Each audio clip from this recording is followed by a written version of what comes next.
I'm incredibly grateful, as always, to have Francisco here, who is my mentor, who is my collaborator, who every time I'm teaching this class, I'm texting saying, I'm thinking through this problem, or this is challenging. And he always offers me generous, kind, and inspiring insights on how to teach and how to think about teaching as a collaboration.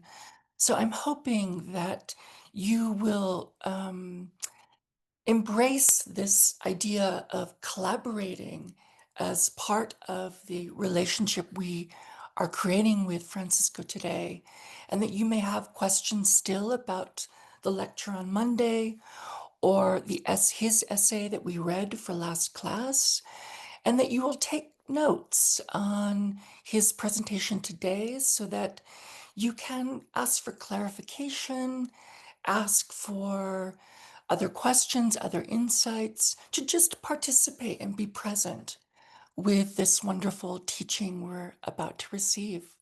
So I will stop there, Francisco, and turn it over to you. Thank you so much. Absolutely, it's my pleasure.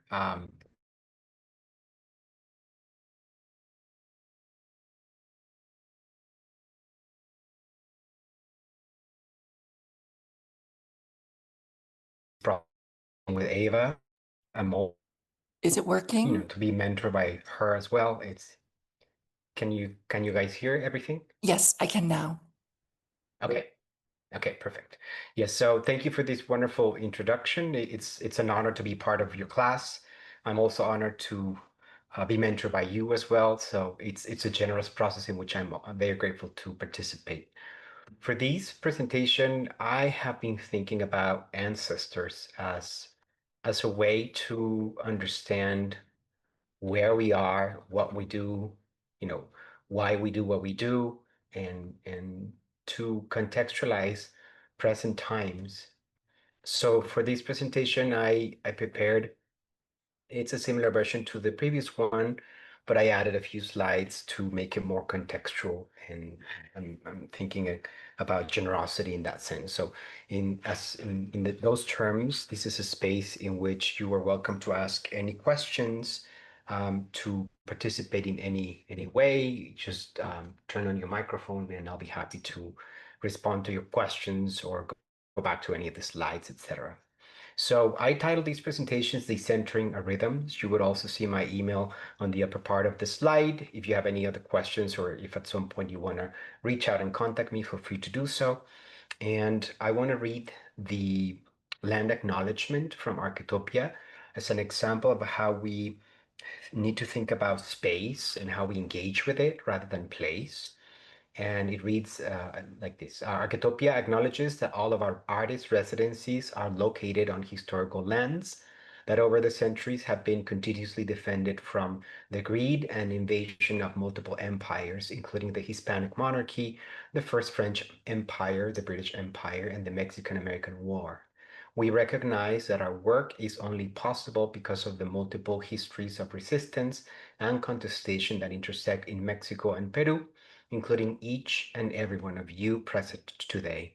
Through our mission, we continuously acknowledge the voices of those who have been historically unheard, seeking to address the violence and injustices of settler colonialism and imperialism, knowing that envisioning justice is only possible in the anti-colonial way. This acknowledgement is not metaphorical, but rather an active engagement in which all of our artists in residence are included. It is the first step to honor the land, the wisdom, to love and respect the people that inhabit Mexico and Peru. And in terms of ancestors, I also want to begin with these two quotes from Audre Lorde. The first one reads, I was with the Tuvalu Choir at Carnegie Hall when he was killed. They were singing, What the world needs now is love, and they interrupted it to tell us that Martin Luther King had been killed. And the next quote is, My silences had not protected me. Your silence will not protect you. but for every real word spoken, for every attempt I had ever made to speak those truths for which I am still seeking, I had made contact with other women while we examined the words to fit a world in which we all believed, bridging our differences. And this is my favorite scene from the movie Sinners. And I kept going back to this idea. I was very grateful that Eva sent me the essay you were signed, the interview between Adrian Rich and Audre Lorde. And this is, if you haven't seen this movie, I highly recommend it. It's a movie that seems to be about vampires, but in fact, it's a movie about empire. And there's this wonderful scene in which somehow we're able to see how space and time are happening simultaneously. So you see all these different um, sort of time spaces happening within the same scene, and it's all about music and dancing. And to me, this is what represents some possibility of thinking about ancestors. So, framing that presentation with this idea, I'm using Kristen Buick's phrase from one of the lectures that she gave at Architopia, the hands of our ancestors at our backs. An ancestor is a category of survival and insurgent knowledge. Those who moved through domination and did not die, in quotes, but left techniques, actually tactics, because tactics are, in terms of time, it's their time base, and we're going to talk a little bit about them, but left techniques of living, loving, and fighting that continue to instruct the present. To call someone ancestor is not only to remember them, but to conscript ourselves into the unfinished labor of their defiance. It is not merely one who came before, but the ethical condition of relation that precedes and exceeds the self. I think of ancestors in Levinasian terms. Immanuel Levinas, who is the most important philosopher of ethics, and we're going to also use some of his ideas. The other whose face, even when no longer living, commands responsibility and interrupts the fiction of self sovereignty. Ancestry is the priorness of obligation, not only in terms of genetics, that structures the subject from outside.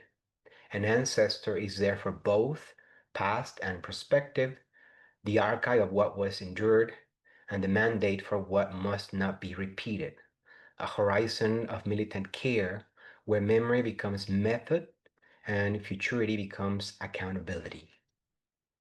And this is how I want to introduce Audre Lorde. I think of her as my ancestor or our ancestor in terms of Architopia. And the first time that I had the chance to teach that, they invited me to teach this class, she gave me a few questions to frame these ideas and to present what I do as part of my practice in terms of Audre Lorde. And she sent me four questions. How has Audre Lorde shaped, informed your teaching practices at the artist residency? What are some of the challenges you have experienced in teaching artists to think and work with Lorde? How did you come to Lorde's teaching? Did you find yourself still learning from Lorde? How Lorde has shaped your own artist practice, from your visual art practice to your conceptual art practice of designing Architopia? And and I think the answer is to think of her as an ancestor, as continuing her legacy, as thinking about what still needs to be done, re challenging constantly the notion of body, and to confront hate as it comes, to, as Kirsten Buick puts it, relish the fight, to be ready to what is next. And again, I reintroduce the two definitions: how hate takes place, or how hate distorts space into place. One of them, one of the ideologies that can do that is racism. They believe in the inherent superiority of one race over all others, and thereby the right to dominance, manifest and implied. And then classism, the feeling produced by the belief of our inherent superiority over all races, geographies, species, and all beings, and thereby becoming the right to project our hate and ignorance over any form of life, prioritizing a moral and capital gain. So, to understand how body is situated in place, I use Michel de Certeau's ideas in terms of the distinction between space and place. Place is the mapped order representation, while space is the legible, heterogeneous, contextually Protean use of time and location. Meaning, space lives, place is dead. Space is actualized, place is ascribed. And to put it in practical terms, the best example of place could be an airport. We arrive to the airport from space, meaning how we are engaging in this dialogue and negotiation of multiple ideas with our loved ones or ourselves. And then suddenly we arrive to place that has very strict categories. And if we dare to challenge any of these categories, we can get killed. And that's how place operates. This is why people feel so awkward at airports because these categories are so rigid and so ridiculously constraining. Thus, time that has been made public through measuring cannot constitute space, even if we date it according to spatial measurement relations. What makes it ontologically relevant is a specific kind of making present, which becomes the body. In this sense, the body, which makes measurement possible, according to Heidegger, in other words, as Simone de Beauvoir asserted, the body is a historical situation, and it is a manner of doing, dramatizing, and reproducing historical situations. One is not born, but rather becomes a woman. And that can be applied to one is not born, but rather becomes a Mexican. One is not born, but rather becomes an adult, etc., etc. All of are the effects of ideology. So when we think about Mexico, it has been the object of imperialist fantasies since Hernán Cortés effected the Spanish conquest, of the so-called conquest, the colonial invasion, in the early 16th century. Cortés' rhetorical domestication of the landscape redirected Spanish aspirations from commerce to colonization and transformed the strange New World into New Spain, a rational extension of the old. This is from Persephone Braham, Adventures in the Picturesque. If you're interested, I can send you the essay. So the visual culture of Mexico has been laden with the weight of representational meaning since the first contact of Europe and the Americas in the 15th century. The flora and fauna of Mexico has been explained and described, its inhabitants recognizably characterized for both internal and external audiences. Descriptions and the power of literature, and here we see as we war news from Mexico. It's a painting by Richard. Um, I can't read the last name, it doesn't matter. So description and the power of literature. As soldiers moved during the Mexican-American War, they also thought of themselves as travelers. And the travel literature they produced was extensive and frequently published. Very often, soldiers would treat matters that were grave and serious in an appropriately light-hearted manner. William Prescott's book, The History of the Conquest of Mexico, helped restage the images of the siege of Tenochtitlan, representing the future victory in a place fixed in the past.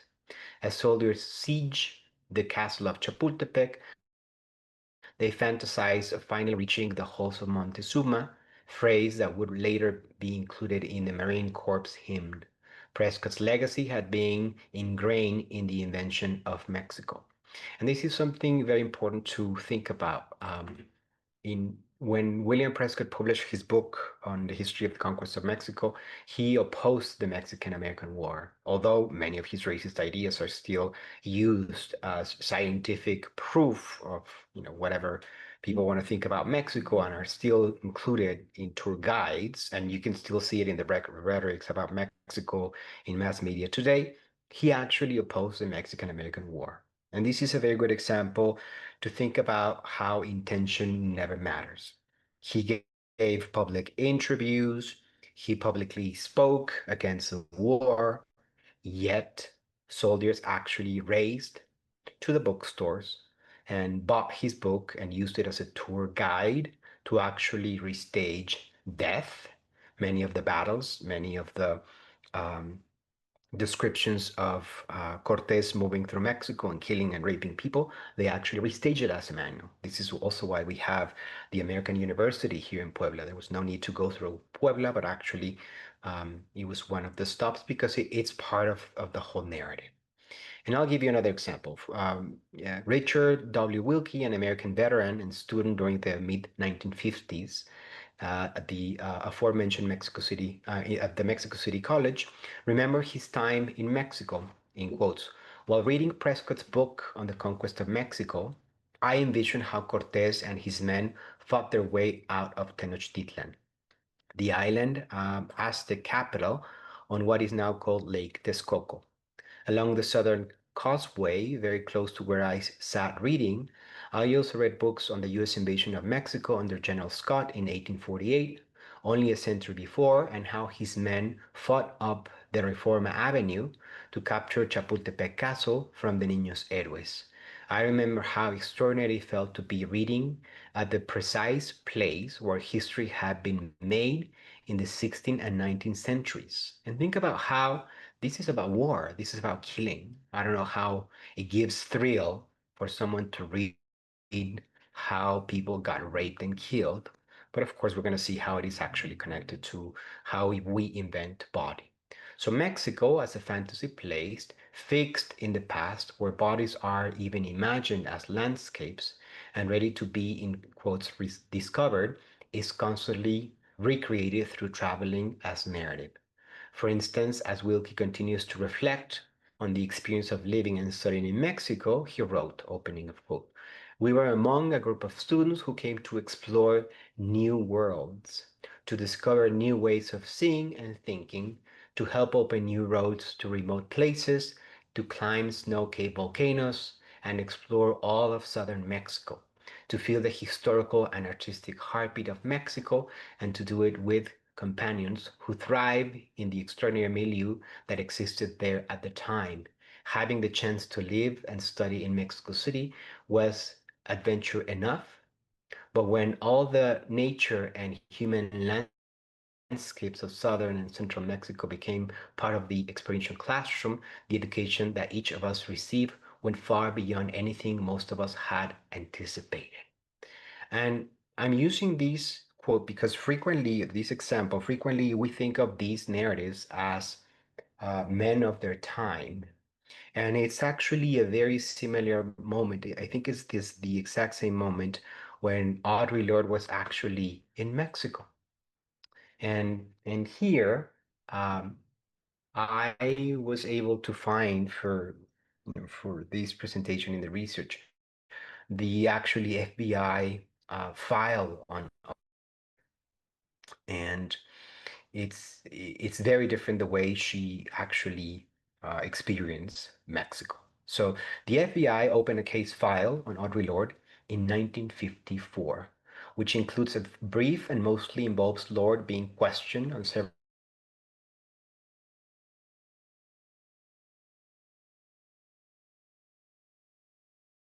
1954 while in Oaxaca, where actually Architopia has residency space, when Lorde was 20 years old and a college student living and studying in Mexico.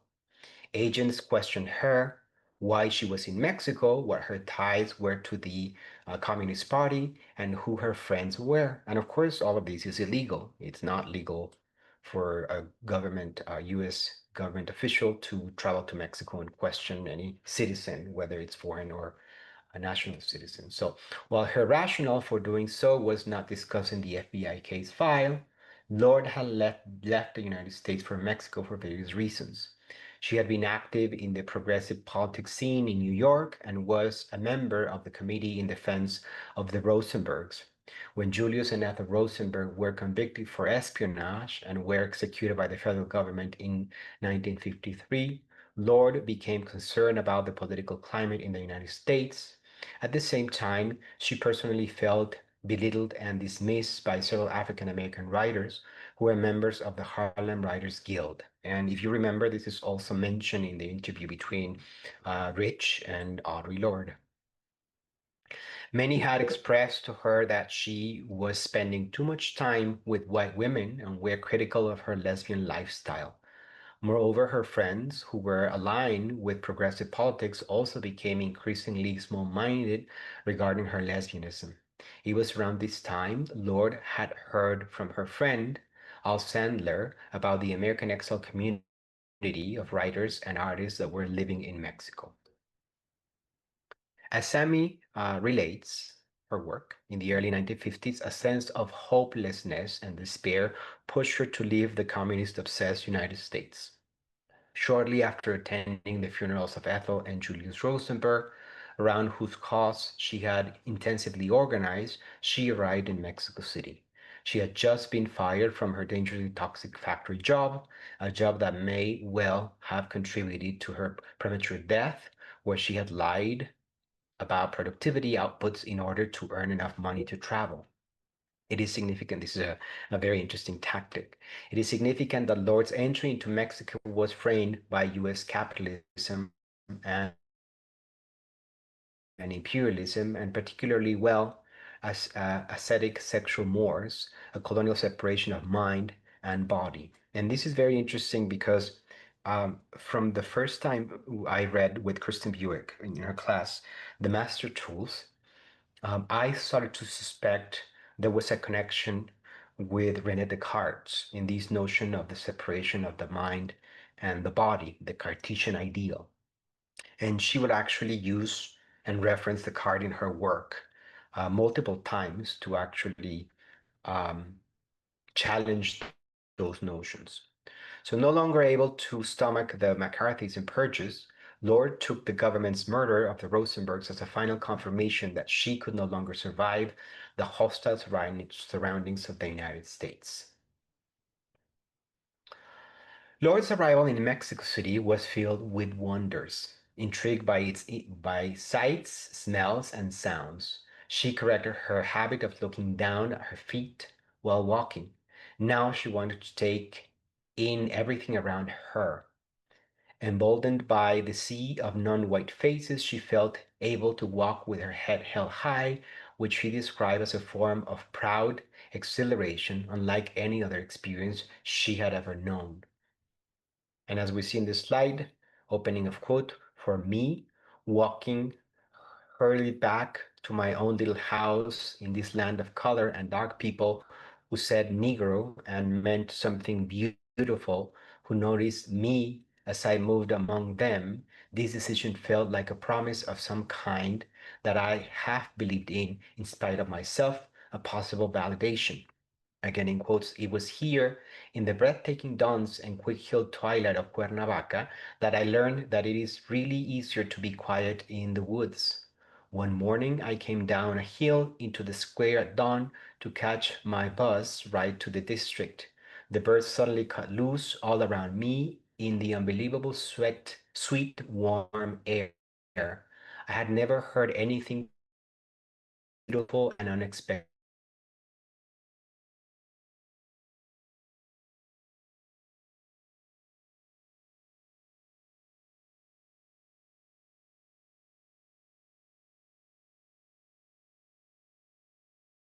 Had been before. This is a moment, as you remember from the reading, where she describes how she thinks about poetry, that she has never thought of poetry until she couldn't find words to actually describe what she was experiencing. By temporarily leaving the United States, her experience became the groundwork for an anti racist, queer, feminist practice that linked anti-capitalist and anti-racist movements with new forms of embodied sexuality, sentience, and emotion.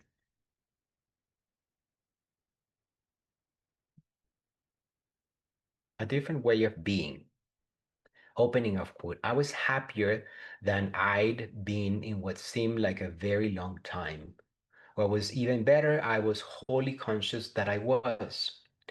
End of quote. Lorde's presence in Mexico triggered deep physical and psychic familiarity, allowing her to reach modes of self-definition that had eluded U.S. hegemonic forms. In her descriptions of Mexico, we witness Lorde as she first began imagining the radical possibility of a shifting racial landscape outside the deadening forms of violent U.S. taxonomies of racial and sexual difference. Mexico symbolized a different way of being, a space from which she might attain some breathing or living room, away from the hegemonizing forces of the racist, heterosexist, xenophobic, and capitalist violence she had experienced in New York. And something important to keep in mind is that as nationalism emerges in the 19th century, borders are invented. But across borders, we have always been working together. Borders are just imaginations, and this is something empire wants us to believe. So this is a perfect example to how what we're doing today is fitting within the legacy of Lorde by challenging these borders, by reorganizing, by reconnecting, by rethinking and doing. So her language began to reflect yet accessible and that previously had been disciplined and shaped by the overdetermined experience of selfhood by US ideology. By fully experiencing herself, she had gained access to a larger cosmology and was no longer tied to the abstracted Cartesian individual premised on the colonial division of body and mind. The Epiphany laid the foundation for her revolutionary thinking about the necessity of poetry as a vehicle for holistic social change. In quotes, I learned that day on the mountain, and of course, she later told Rich that words can match that feeling and recreate it. And this is something very important to think about. Poetry is what Audre Lorde is using to create tension. And that tension of the undescribable, of the ideas that seem to be so opposing to each other, allows the possibility of us to appear regardless of our body. This is what we're beginning to unravel in her writing. So, tactic versus strategy. This is something that she thinks about and uses. I'm going to show you in the next slide two tactics that you can find in the master tools. Michel de Certeau draws a distinction between strategies, the grids of power structuring our world, and tactics, the inventive practices of people in everyday life. Strategies are the seemingly totalizing plans of power structures and large institutions, while tactics are the everyday practices of those who appear to be dominated by strategies that creatively turn structures of power to their advantage. An example of that is teaching and learning. He presents quotidian tactics as signs of living realities that pulse within and against systems of strategies that can never quite contain them. A tactic is, in quotes, a calculus which cannot count on a proper spatial institutional location, nor thus on a border line distinguishing the other as a visible totality. While a strategy assumes privilege and depends upon circumscribed place, a tactic is characterized by the absence of such a locus. Instead, it must play within an imposed terrain, manipulating and diverting the spaces already created by the strategy. Because it has no place, tactics depend on time, meaning they are time based, always seeking opportunities that must be seized on the wing, manipulating events to turn them into opportunities. Strategies establish the power in places. Tactics intervene in that power through a clever use of time and opportunity. Tactics are momentary victories of time over place. But not only that, when we think about tactics, we need to think about time. And when we think about time, it is connected to rhythm. And rhythm is how we manifest our infinitude, our eternity. I'll get to that in a moment. So here we introduce the master tools. Interdependency is a way to become free, which allows the I to be, not in order to be used, but in order to be creative. This is a difference between the passive be and the active being, which means challenging the I, the notion of place, and even freedom. This is where you can actually start seeing that how she's challenging that notion of mind and body being separated. And actually, what we're seeing here is how body is an invention, a technology that fixes. So difference must not be merely tolerated, but seen as a as a fund of necessary polarities between which our creativity can spark like a dialectic. Community must not mean a shedding of our differences, nor the pathetic pretense that these differences do not exist. Within the interdependence of mutual non-dominant differences lies that security which enables us to descend into the chaos of knowledge and return with true visions of our future, along with the concomitant power to effect those changes which can bring that future into being, which we have to think about in terms of friction. And the key here is to understand non-dominant differences. And to understand that, we have to start thinking what are dominant differences. Dominant differences are those who actually establish relationships of dominance. Whether we are being dominated or dominating, it doesn't matter. It's still a relationship of dominance. So that includes sex, gender, race, ethnicity, age, class, nationality, citizenship, etc., etc., etc. So if these are the dominant differences, what are the non-dominant differences? And those are related, those are actually how we learn since we're very young that we are unique and different. And if we die in this world, nobody else could actually replace us in a full sense. Non-dominant differences are, for instance, how, even if we have a framework to think about this presentation, I cannot know what you're thinking, you cannot know what we're thinking, and we together could not predict what anyone else is thinking. And that is related to two ideas that I always introduce in the residency that could be closer to truth. The first one is related to not knowing what we're thinking, means that we are always alone in this world. We come alone, we live alone, we are accompanied by each other, but we actually are alone in our thoughts, and then we die. So we are always alone with the impossibility of knowing each other fully. And not only that, the second truth is that we are dying. Every second we live is a second we die. And that is friction, that creates friction. That's why Audre Lorde in this essay talks about how when we reach out to one another, we're always met by friction. And this friction is what sparks change.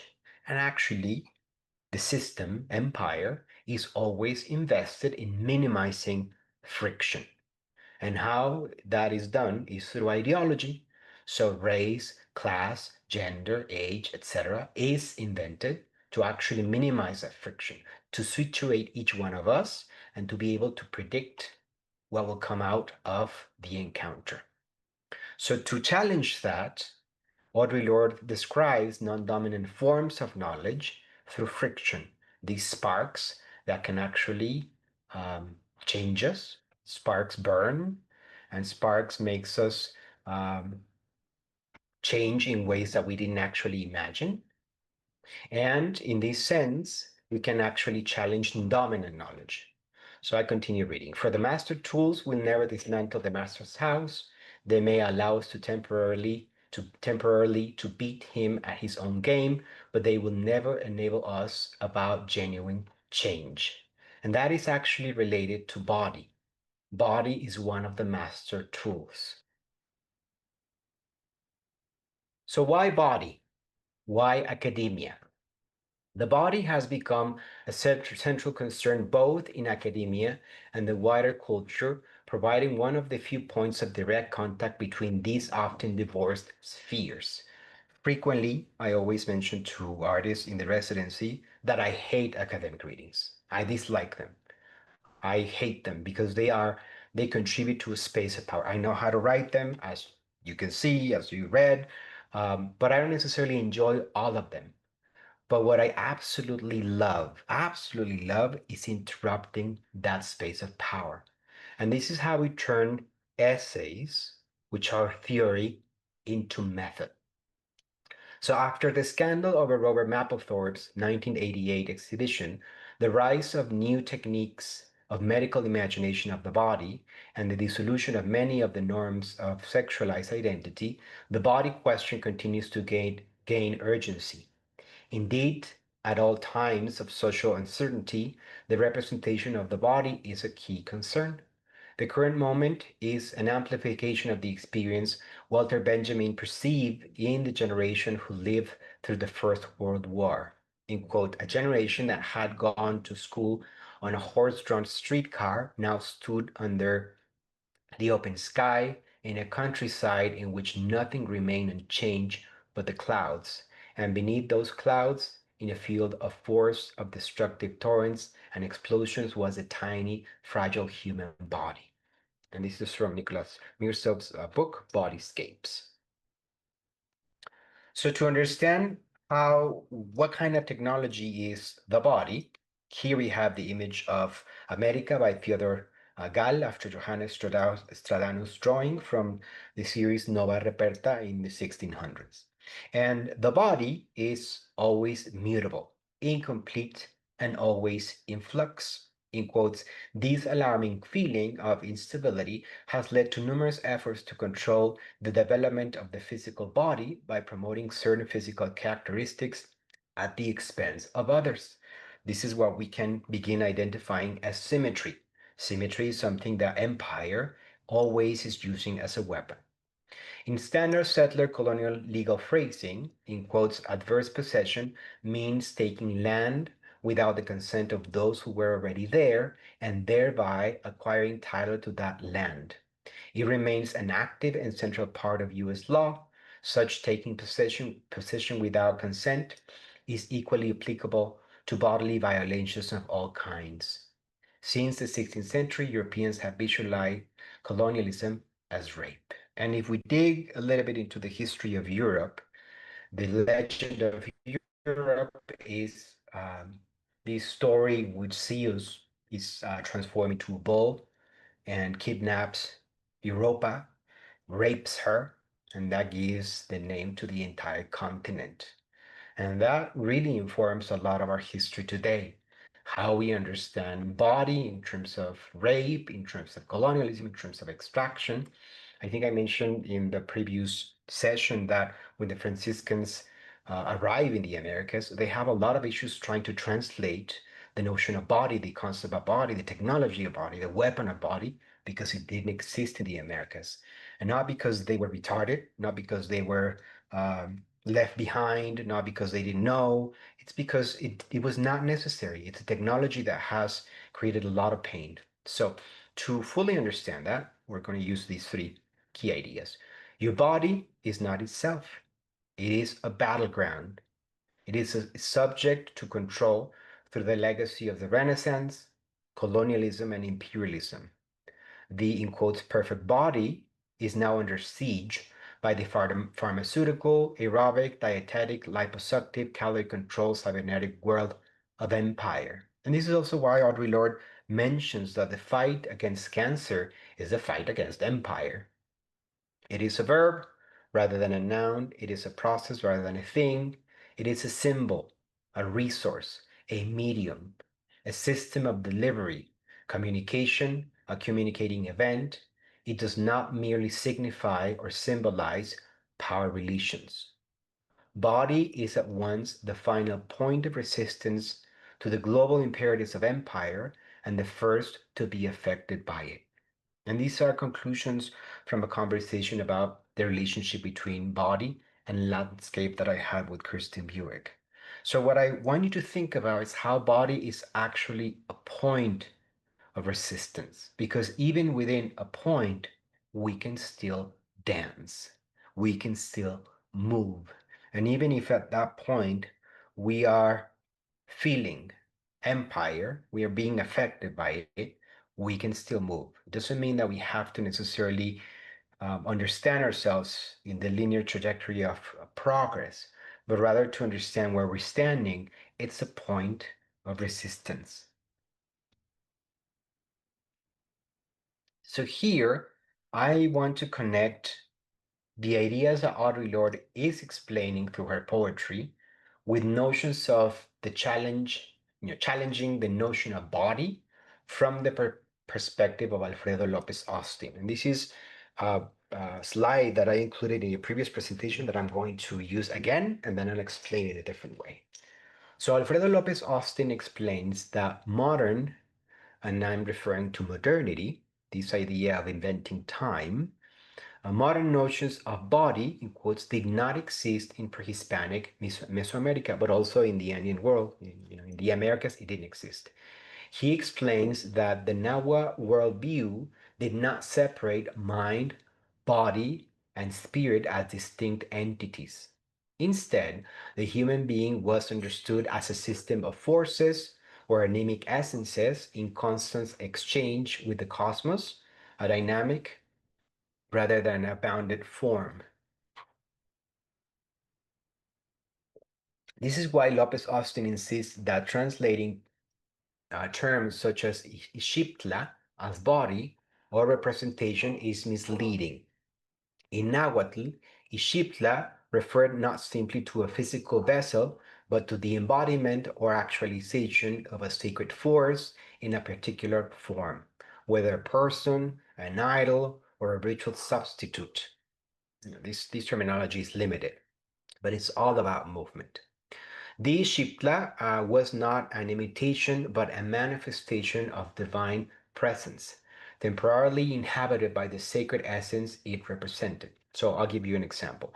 Feathers were revered as a very important medium to understand, to manifest divinity, because feathers do not have colors.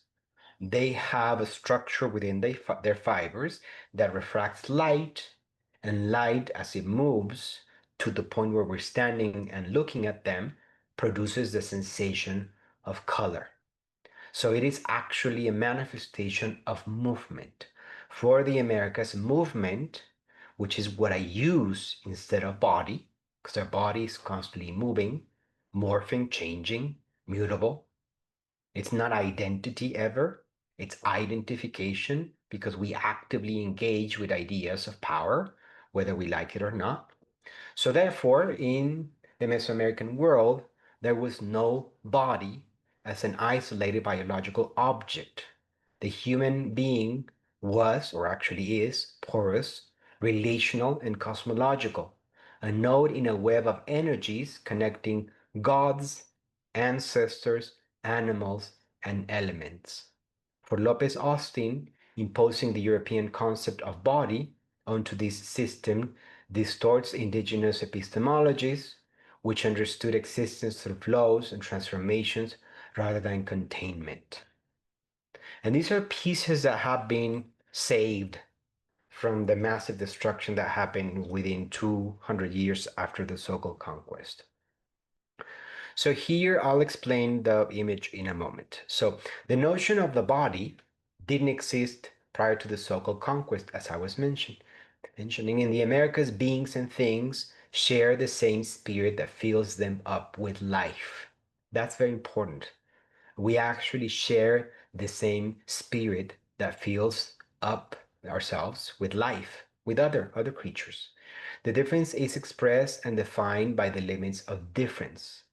And this is very important. We need to understand that difference is expressed and defined by the limits of difference itself, not by the ideological perception that we produce through our eyes. In this sense, body needs to be understood as some sort of clothing or garment and the garment or clothes also as body. And this is something very important because, um, as you will see in the next slide, when Lopez Austin is studying this notion of Ixiptla and how it was translated by the Franciscans, it is clear that it's actually some kind of covering. But in this covering, we need to understand clothes as a process of embodying. So, for instance, Eduardo Viveros Castro, anthropologist, notes it is not possible to distinguish between psychological processes and sociological processes. The transformation of the body, social relationships, and the statutes that condense them are one and the same. Thus, human nature is literally manufactured and configured by culture. The body is imagined in every possible sense of the word by society. And what we see here, it's a kayapo maka boy. These two concepts are together. They cannot be separated. It's not that he is a kayapo boy or that he's a macaw or that he's dressed as a macaw. He's actually a kayapo macaw boy because he's actually embodying the process. It's a process. He's embodying that notion. And it's not that he has the power to do that. We all have the power to do that. We actually do it all the time. And frequently, we just give that possibility to empire. So Ishiptla, Lopez Austin explains the protective deity as a notion of man-God, infinitude. He points out that this word has been translated as image, delegate, replacement, substitute, character, or representative. But as he analyzes its root, xip, sheep, and its relation to other words, he asserts it corresponds to the idea of skin, covering, or husk, as I was mentioning, suggesting that the man God, apart from being the covering, the protection, it is in the likeness of the God, the divine. And here I'm introducing also an idea that is very important, Toltecayotl, the dialogue between head and heart. Toltecayotl is frequently translated as art in the 16th century, and therefore we use it now as if it were a synonym of art or translation of art. But Toltecayotl is in fact a group of complex ideas explaining the existence of the universe, life, and consciousness. It has little to do with the definition of art, but rather should be understood as relishing the fight. And I connect these between two ideas, the notion of the joy of making, which is how we write, we do, we live, we eat, etc., and what Audre Lorde defines as anger. So movement rather than body. According to Maurice Merleau-Ponty, the body is a historical idea rather than a natural species. It is an active process of embodying certain cultural and historical possibilities and a specific kind of making present. Because of practices that socially classifies bodies through space and time, ideologies such as race, class, gender, age, etc., are spatialized, learned, legitimated, and perceived as natural, necessary, and inevitable. Thus, our bodies are constantly weaponized, used to make the measurement of such spatial relations possible, forcing us to embody in specific ways. In other words, as Simone de Beauvoir asserted, as I mentioned, the body is a manner of doing, dramatizing, and reproducing historical situations. One is not born, but rather becomes a woman, or as RuPaul brilliantly puts it, we're born naked and the rest is drag. Language into action. We are not only a casualty, we're also warriors. For every attempt to speak those truths for which we are still seeking, we encounter each other and we are obligated to listen. The transformation of silence into language and action is an act of self-revelation and that always seems fraught with danger. Each of us is here now because in one way or another we share a commitment to language and to the power of language and to the reclaiming of that language which has been made to work against us. In the transformation of silence into language and action, it is vitally necessary for each one of us to establish or examine her function in that transformation, and to recognize her role as vital within that transformation. And this is from Audre Lorde's ideas when she was teaching workshops. The fact that we are here, that I speak these words, is an attempt to break that silence and bridge some of those differences between us. For it is not difference which immobilizes us, but silence. And there are so many silences to be broken. We apply familiar paradigm onto new experiences in a manner that obscure what was distinctive about them, and that demanded original thinking and a new paradigm, maintaining a kind of relationship to the past that constrained their ability to respond more effectively to the exigencies of the present. This is from Hannah Arendt. And to undo the burden that we place on identity object to be representative of identity, we must instead understand objects as opportunities and as communicating events. Poetry as illumination. While we scrutinize the often painful faces of each other's anger, please remember that it's not our anger which makes me caution you to lock your doors at night and not to wander the streets of Hartford alone. It is the hatred which lurks in those streets that urge to destroy us all if we truly work for change rather than merely indulge in academic rhetoric. This hatred and our anger are very different. Hatred is the fury of those who do not share our goals, and its object is death and destruction. Anger is a grief of distortion between peers, and its object is change. The quality of light by which we scrutinize our lives has direct bearing upon the product which we live and upon the changes which we hope to bring about through those lives. It is within this light that we form those ideas by which we pursue our magic and make it realized. This is what I call the joy of making. This is poetry as illumination, for it is through poetry that we give name to those ideas which are, until the poem, nameless and formless, about to be birthed, but already felt. One writes out of one thing only, one's own experience. Everything depends on how relentlessly one forces from this experience the last drop, sweet or bitter, it can possibly give. This is the only real concern of the artist, to recreate out the disorder of life, that order which is art. Rhythm, rather than body, is a movement marked by the regulated succession of strong and weak elements, or of opposite or different conditions. This is Ishiptla. Rhythm is what connects anger with the joy of making. Again, Toltecayotl. We can refuse infernal alternatives and stay with the trouble. As one slogan puts it, we are the offsprings of the witches they did not burn. Perhaps we are getting somewhere. The question now is not simply to find a way of seeing within contemporary cultural institutions, but rather to find the conditions on land-swept Teglis in which it might be possible to be recognized, to see ourselves, to be seen, or to claim the right to opacity. Violence, this is very important, does not consist so much in injuring and annihilating persons as in interrupting their continuity, which is body, making them play roles in which they no longer recognize themselves, making them betray not only commitments but their own substance, making them carry out actions that will destroy every possibility of action.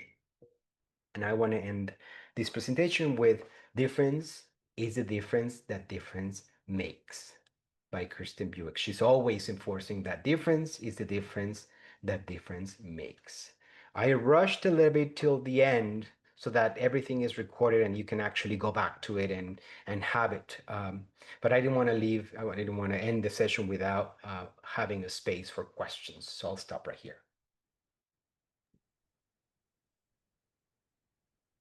Wow, Francisco, that was a remarkable lecture. Thank you so much. There's so many questions I have, and I'm sure you have here for Francisco. I know that there's one in the chat box. I don't know if you can see it, Mhm. Francisco, but I can read it aloud unless Samantha, you might you turn on your microphone and talk through your question? I don't know if you'd be willing. Sure. I wanted to ask, I'm currently taking another class at UNM called Race and Gender in Breaking Bad. I don't know if you, Francisco, have seen Breaking Bad or heard of it.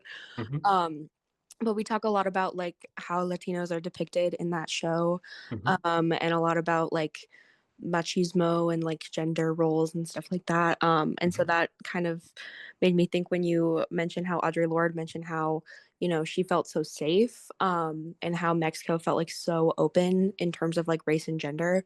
Hmm. But also like I'm learning in, my other class that there's a culture of like gender roles being very like staunch and like in their little boxes, and like you're a woman you act like this, you're a man you act like this. So I just kind of wanted to ask you like how you grapple those two ideas, or like if you really I don't know. It's kind of like complicated, but yeah. No, absolutely, absolutely. Well, first of all, the notion of safety is an invention. This world has not been safe at least since 1492. So it's not that Mexico will be safe or the United States will be safe. We are unwelcome into this world. Even if we have loving families, we quickly are seduced and we give up being free for freedom. So to understand that is not necessarily that Audre Lorde felt safe. She was not looking for safety. She was looking to be changed in profound ways. And it's not that Mexico is the perfect place. A lot of this has to do with the history of resistance that we share. So she learned those lessons in Mexico and establishes a connection with some of the ideas that I'm presenting here today. So um, we also need to think about how, in terms of the previous presentation, class is always informing gender. And think about the depictions of Breaking Bad. These are all about low class. Not necessarily that I'm distinguishing myself in any sense for being Mexican, is we need to understand what gender does in terms of class, which is to prevent any possibility of redistributing power and resources. That's what ideology is actually doing. It's not necessarily that, Audre Lorde is idealizing Mexico. We live in a patriarchal structure that has been enforced through the notion of light. And light, as Lucy de Garay explains, is a texture that wraps around things. It doesn't provide truth. So, what we really need to investigate is what these ideas do. Why are they so popular in shows like Breaking Bad? Because they reinforce stereotypes that allows, etc., etc., etc. So, it's to think about how we have a possibility of engaging with each other in terms of ethics on an everyday basis, rather than thinking we can change the structure from the top. And what I want to, and this is also why I started with ancestors. We need to think about what we're doing for us in terms of others, past and future, and not in terms of our legacy of our offsprings, but rather who I'm sure Audre had no idea Arquetopia would exist. And we established the residency just a few, maybe miles from where she was interrogated by the FBI. That profound event that created so much pain has produced a space that allows me to teach to each one of you today. And that's how we should think about it in terms of space rather than place. Thank you. That was really insightful. I really appreciate it. Thank you. Absolutely, absolutely. My pleasure. Other questions?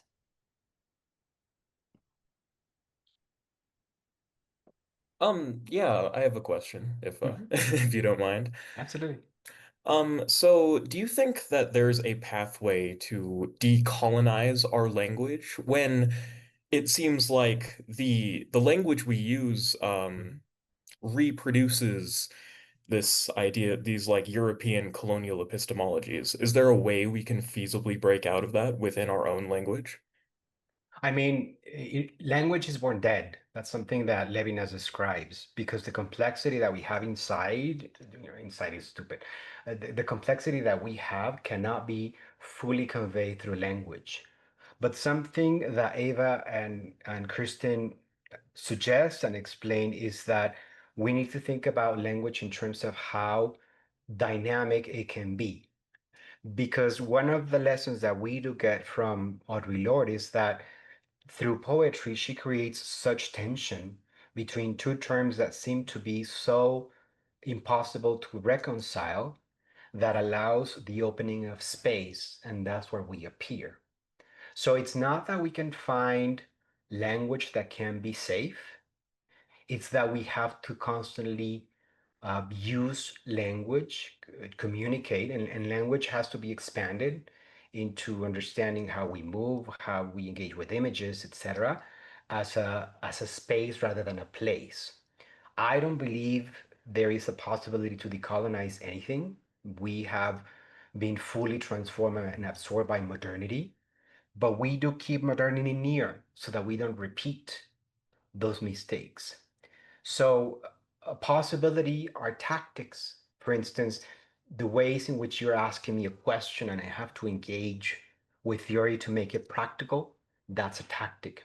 And it's not that we decolonize language, is that there's a possibility for space to be opened, something that empire didn't necessarily expect. And that's the key. Thank you. That's very interesting. Mhm. Other questions that you have? Reflections, thoughts?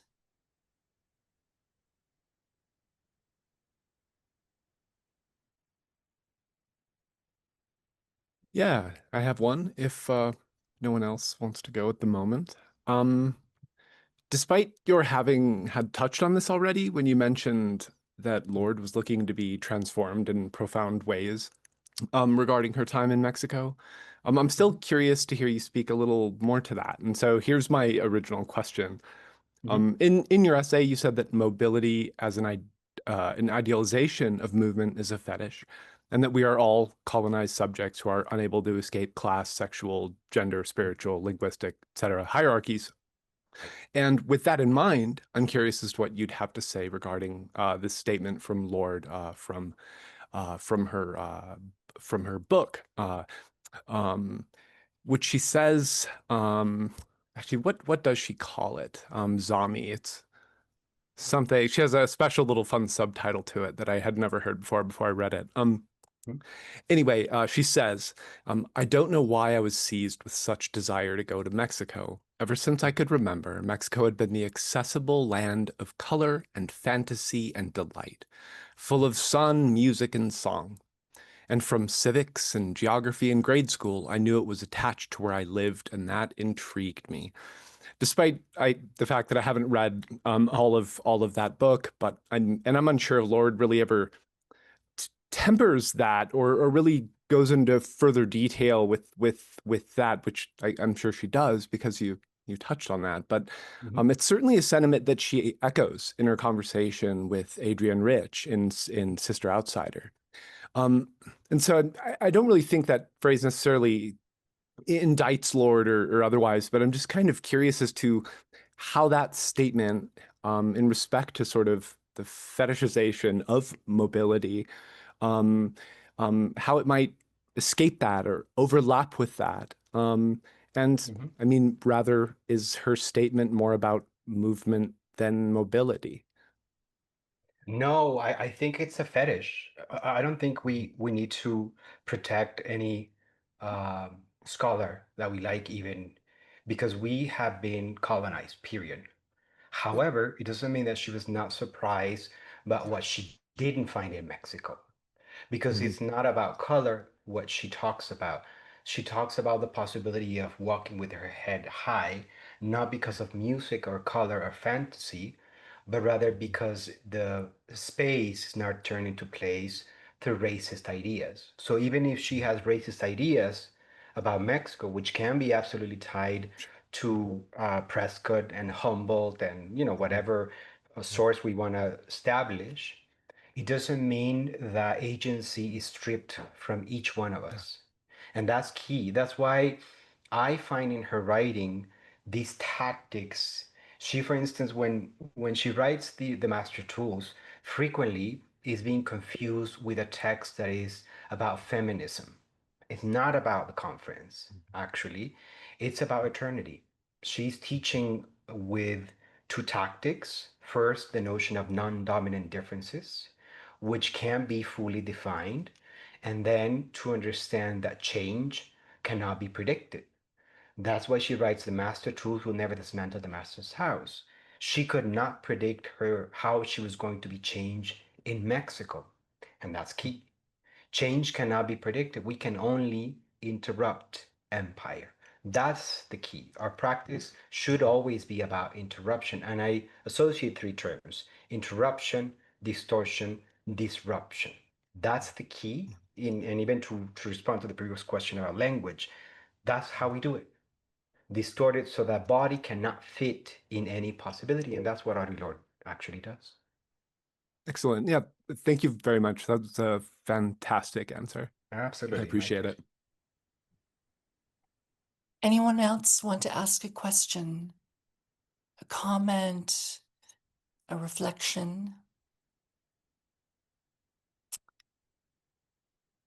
If not, I have one for you, Francisco. Absolutely. In your last lecture, you talked about intuition, and intuition is part of how you think about art making, art, your own art practice, or a way of thinking even about art in general. And I'm wondering if you can talk a little bit about how your idea of intuition and this idea of rhythm are connected, or if they're not connected. Oh, they are. Yeah. Oh, absolutely, absolutely. It is connected to, it comes from the notion of change that Audre Lorde is talking about, because we are trained to use intention rather than intuition. And we frequently are trained to disregard intuition. Frequently, when we go to school, some of the critiques we'll get in whatever field is that it's a gimmick, it's a trick, it's a crutch, but in fact, intuition is connected to how we survive.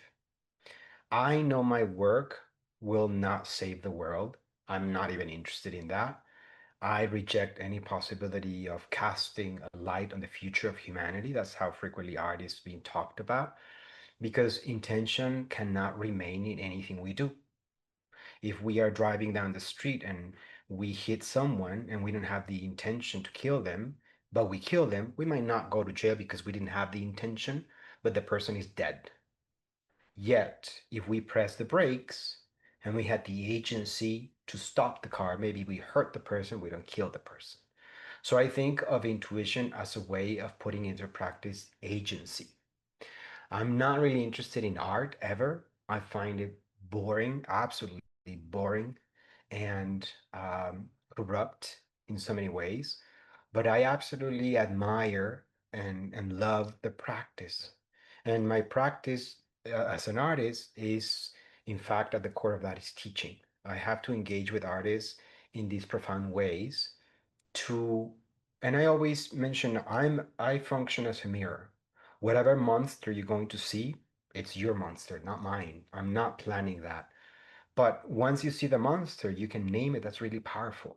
And from there, we tap into intuition, because intuition is how we learn to survive since we were very little, all the way to becoming adults, all the way to, cooking, teaching, writing, making art. So there's a connection there. Doesn't mean that intuition will provide truth, but intuition indicates a path in which we can engage with non-dominant forms of knowledge, which in Audre Lorde's case or experience, I see a connection with these ideas about Mesoamerica. She might not have learned them, she might not, or maybe she did, I don't know, but in the ways that she describes that rejection to body, then it is connected to these ideas that allows us to continue to challenge borders, to continue to fight, to remain in the struggle and to engage in these connections. Thank you so much. Maybe we will end here.